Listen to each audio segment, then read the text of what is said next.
Las consecuencias de esta política se extendieron mucho más allá de los niños directamente afectados. Transformaron a familias enteras en cómplices de una crueldad sistemática, envenenando las relaciones familiares durante generaciones. Los hermanos de estos niños escondidos crecían sabiendo que existía un secreto terrible, sin poder nombrarlo.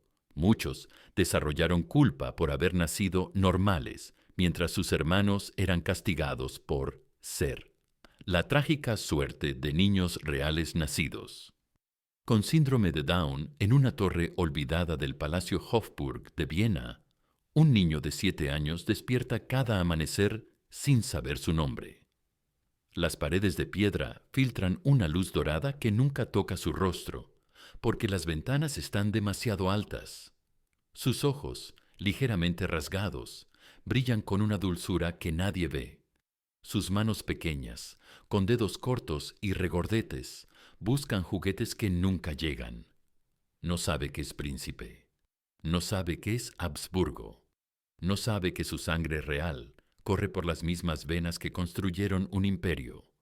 Solo sabe que está solo. Dicen que el cuerpo no miente, y el suyo contaba una historia que su familia prefería silenciar. Cada rasgo de su rostro, cada gesto pausado, cada sonrisa inocente era una amenaza al mito de la perfección dinástica. Ferdinand de Habsburgo tenía síndrome de Down, pero en 1793 esa condición no tenía nombre, solo tenía vergüenza. Ya no era heredero, ya no era príncipe, ya no era hijo.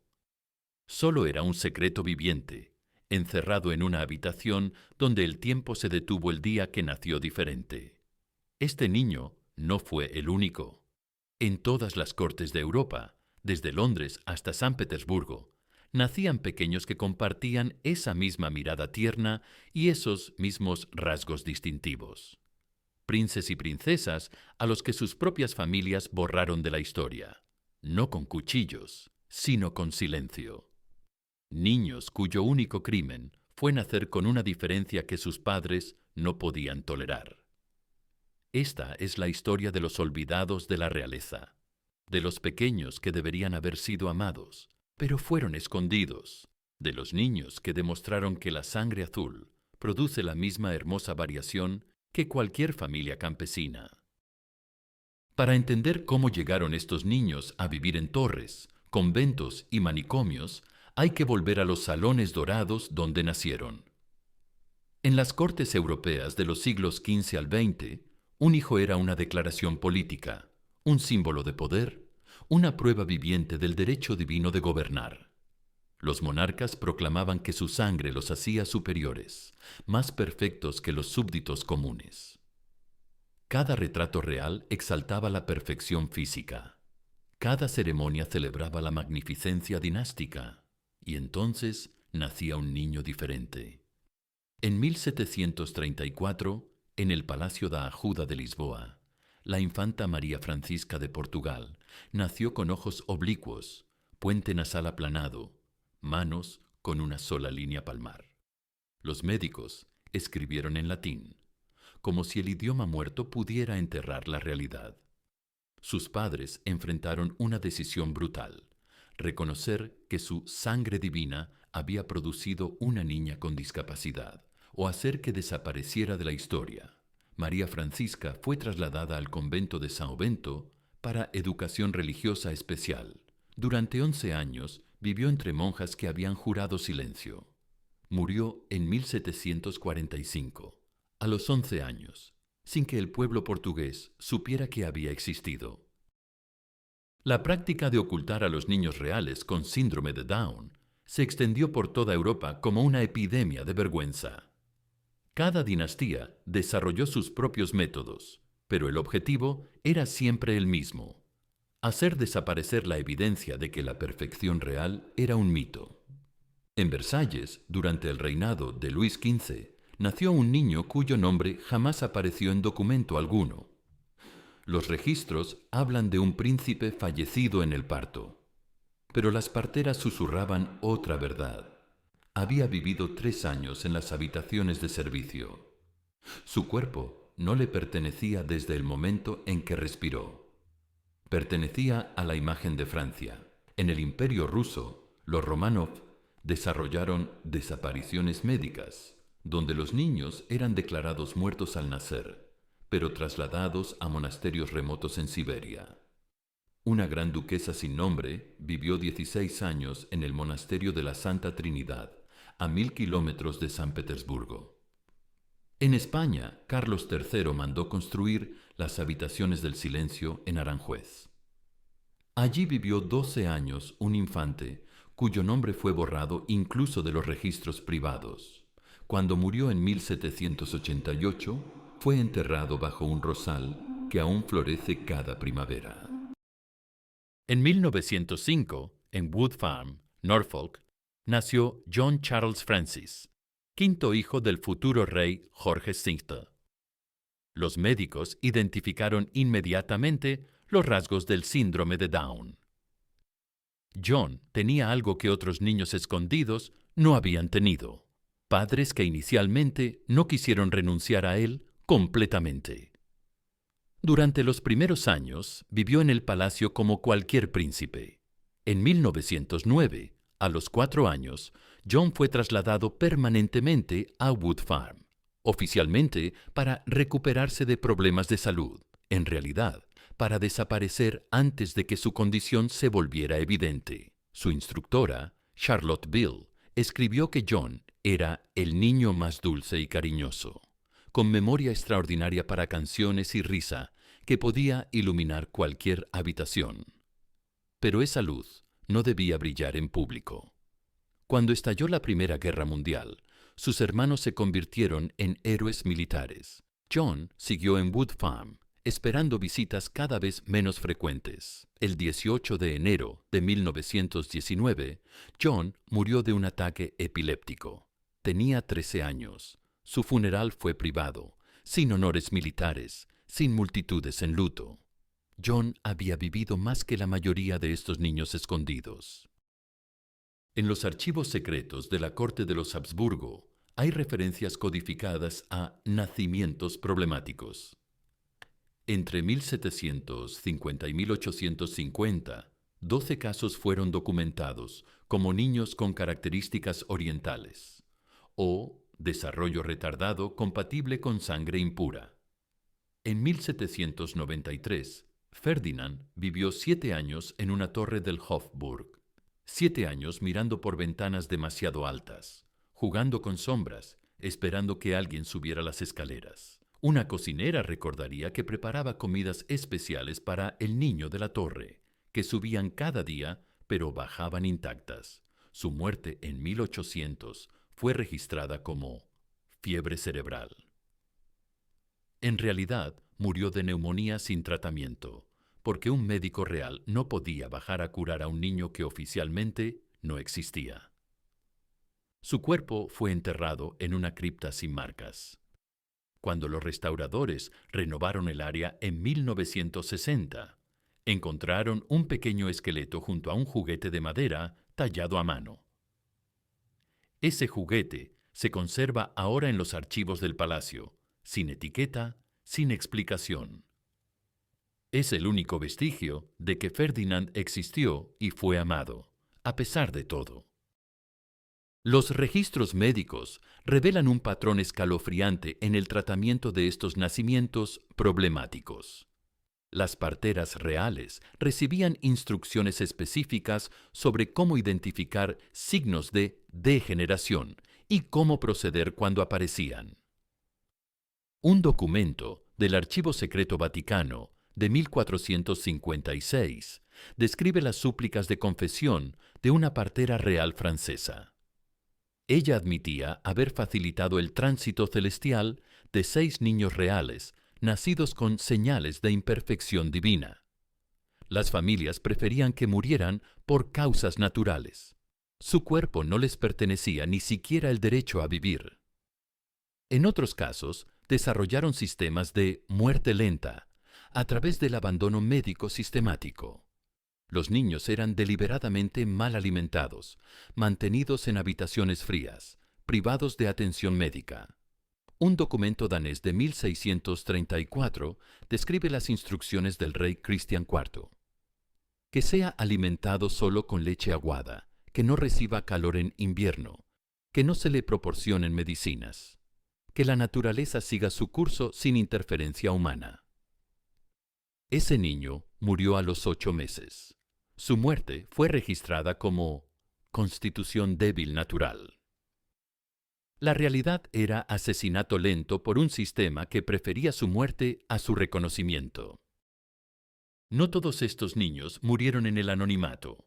Algunos lograron sobrevivir años gracias a la compasión de sirvientes que arriesgaron todo por mostrar humanidad donde estaba prohibida.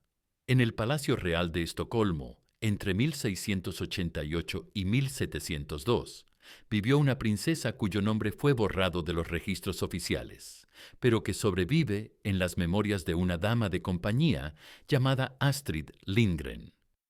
En sus diarios, describe a una niña con ojos como almendras y corazón como el sol.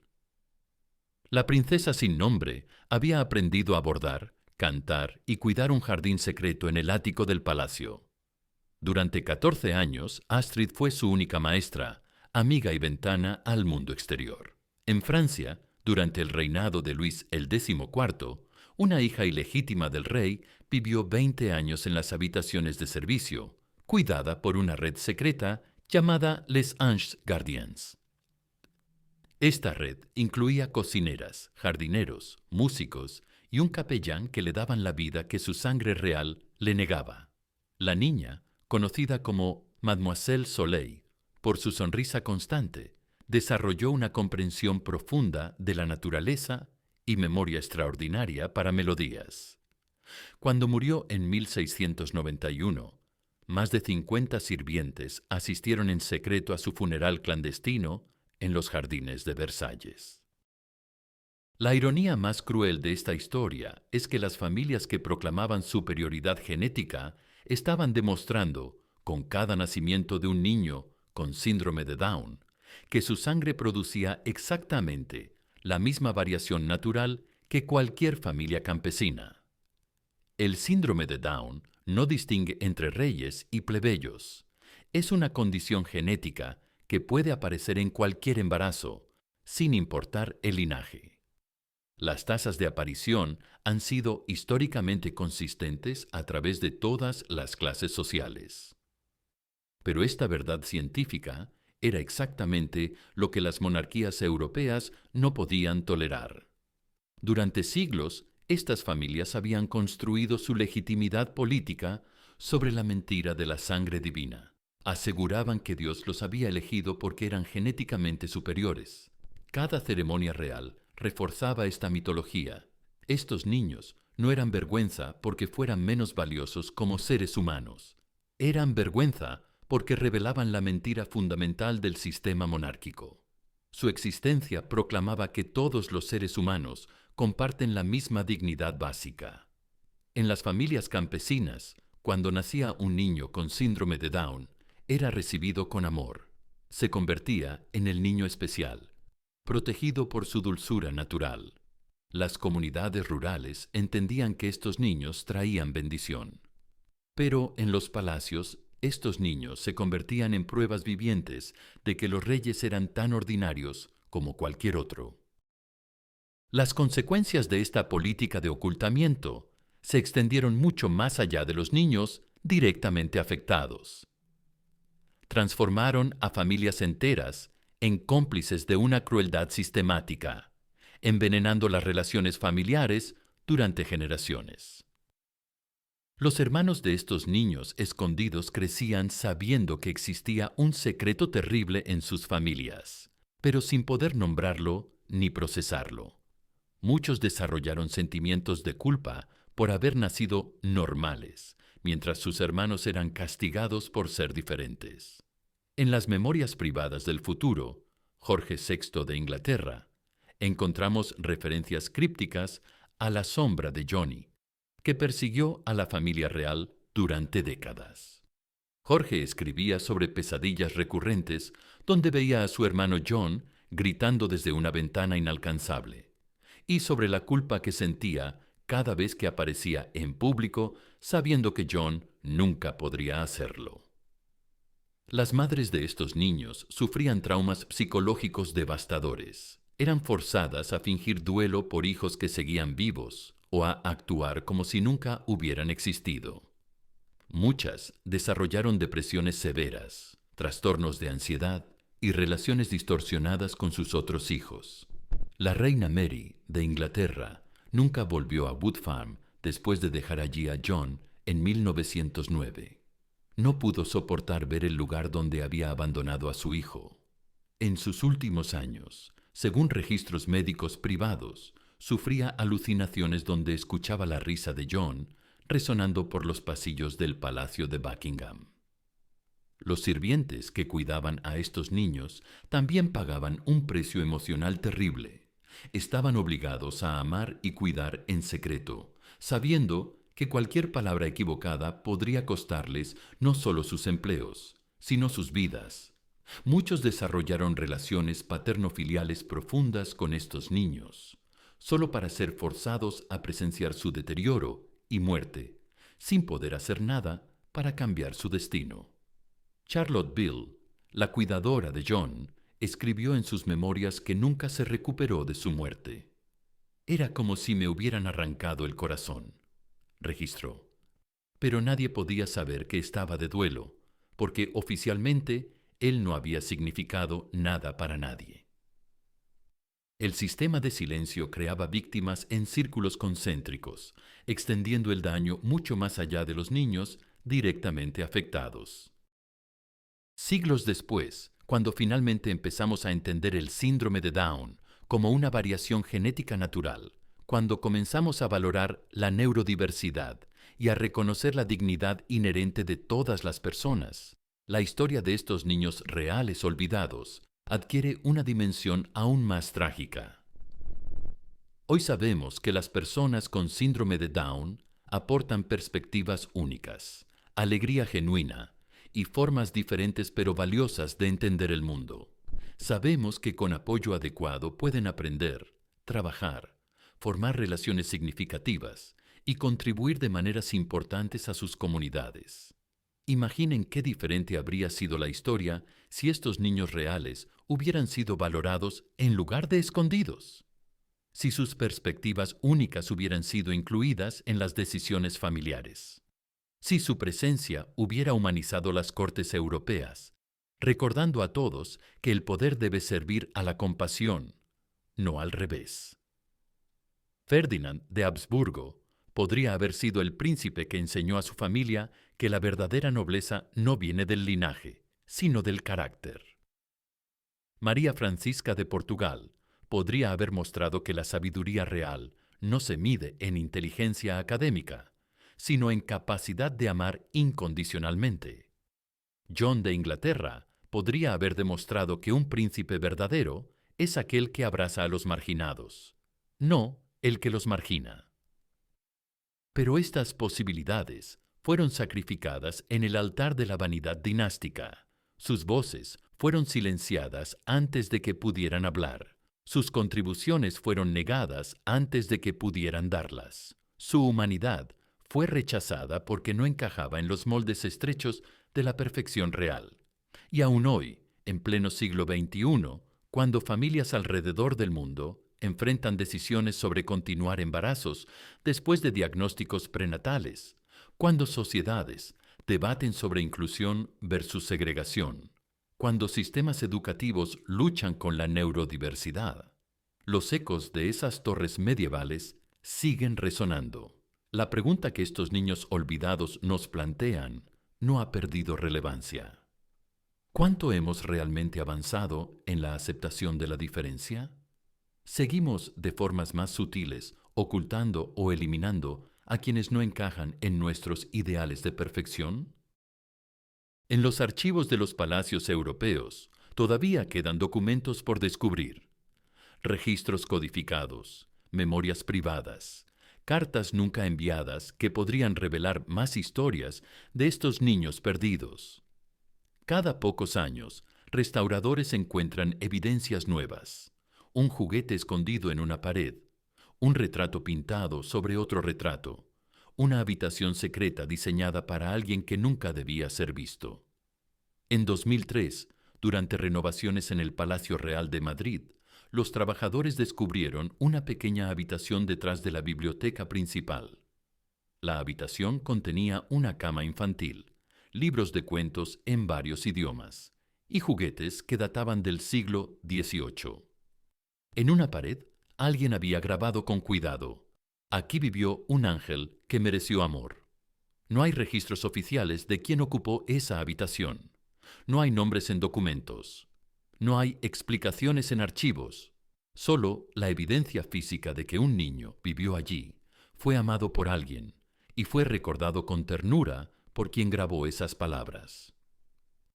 En el castillo de Windsor, los guías turísticos a veces mencionan el cuarto que nadie usa en la Torre Norte.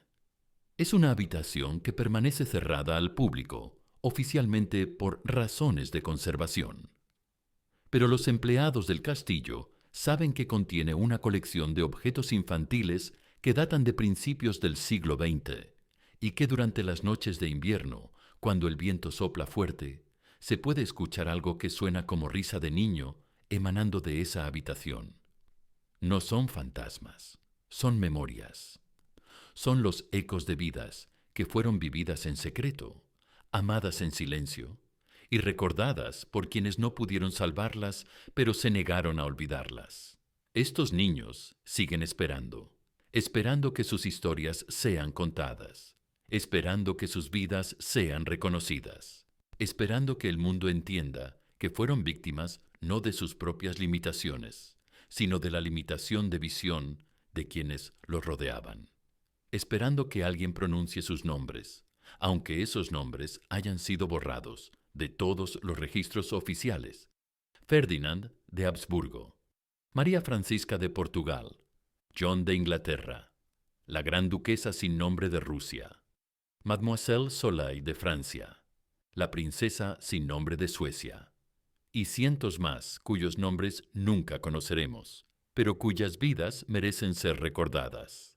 Al final, todos los esfuerzos por borrar a estos niños de la historia han fallado en su objetivo fundamental. No pudieron eliminar la verdad que estos pequeños representaban, porque cada vez que nace un niño con síndrome de Down en una familia real moderna, esa verdad resurge. Cada vez que una persona con discapacidad logra reconocimiento público, desafía las mismas mentiras que llevaron al ocultamiento de estos príncipes y princesas. La realeza europea moderna ha comenzado lentamente a enfrentar este legado. En 2017, cuando se reveló que Sarah Phillips, nieta de la reina Isabel II, había sufrido un aborto espontáneo, algunos medios especularon sobre si el embarazo había sido interrumpido por otros motivos. La especulación fue silenciada rápidamente, pero plantó semillas de preguntas sobre cómo las familias reales modernas manejarían un nacimiento con síndrome de Down.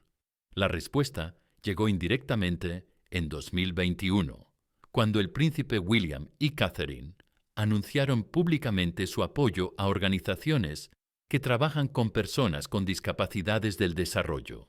En su declaración, hablaron de honrar a todos los niños, independientemente de sus capacidades. Fue una declaración cautelosa, pero significativa para quienes conocen la historia silenciada de los niños reales con síndrome de Down. Pero las palabras no pueden deshacer siglos de crueldad. No pueden devolver la vida a Ferdinand, que murió solo en su torre. No pueden devolver la familia a John, que creció creyendo que su aislamiento era por su propio bien. No pueden devolver los nombres a los cientos de niños que fueron borrados de la historia, como si nunca hubieran existido. Lo que sí pueden hacer es asegurar que sus muertes no fueron completamente en vano, que sus historias sirvan como advertencia sobre el precio de valorar la imagen por encima de la humanidad. Que sus vidas perdidas nos recuerden que la verdadera medida de una civilización no está en sus palacios más magníficos, sino en cómo trata a sus miembros más vulnerables.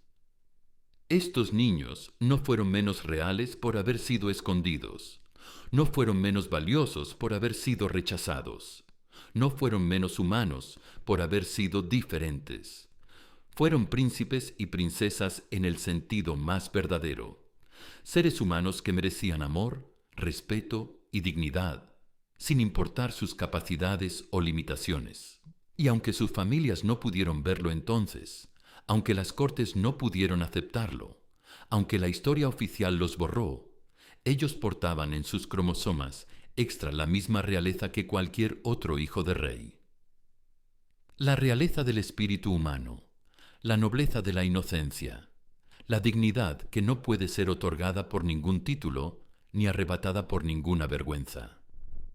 Sin nombres en las lápidas, sin retratos en las galerías, sin menciones en las crónicas, pero con algo que ninguna borradura pudo eliminar: la verdad de que existieron, amaron y merecían ser amados. Esta es la historia de los olvidados que no pudieron ser completamente olvidados, de los silenciados cuyas voces aún susurran en los vientos que atraviesan las torres vacías de Europa, de los niños que nos enseñan, desde la distancia de los siglos, que la perfección nunca estuvo en la sangre real, estuvo en la capacidad de amar sin condiciones. Y esa capacidad, estos niños la tuvieron en abundancia, aunque nadie se la permitiera dar. Y aún hoy, siglos después, cuando miramos las torres donde vivieron, cuando caminamos por los jardines donde jugaron en secreto, cuando tocamos los muros que los separaron del mundo, podemos sentir la presencia de esas pequeñas almas que merecían un destino diferente. Merecían ser príncipes, no a pesar de su síndrome de Down, sino con él. Merecían mostrar al mundo que la realeza verdadera no tiene nada que ver con la perfección física, y todo que ver con la pureza del corazón. Porque al final, cuando se escriba la historia real de las monarquías europeas, cuando se cuenten todas las verdades que fueron silenciadas, estos niños ocuparán un lugar especial. No como vergüenzas que debían ser escondidas, sino como luces que debían haber brillado. No como errores de la naturaleza, sino como recordatorios de que la naturaleza no se equivoca. No como pruebas de imperfección real, sino como evidencia de que la perfección nunca estuvo donde las cortes la buscaron. Estuvo en la sonrisa de Ferdinand mientras jugaba con sombras en su torre, en la risa de John mientras cuidaba flores en Wood Farm, en la dulzura de María Francisca mientras bordaba entre las monjas de Lisboa, en cada gesto de amor que dieron y recibieron, a pesar de todo, en cada momento de alegría que lograron crear, en medio del silencio, en cada latido de sus corazones, que palpitaron con la misma dignidad real que cualquier otro, porque ellos también fueron reyes y reinas, de un reino que sus familias no pudieron ver, pero que existió, el reino de la humanidad pura, y en ese reino nunca estuvieron solos.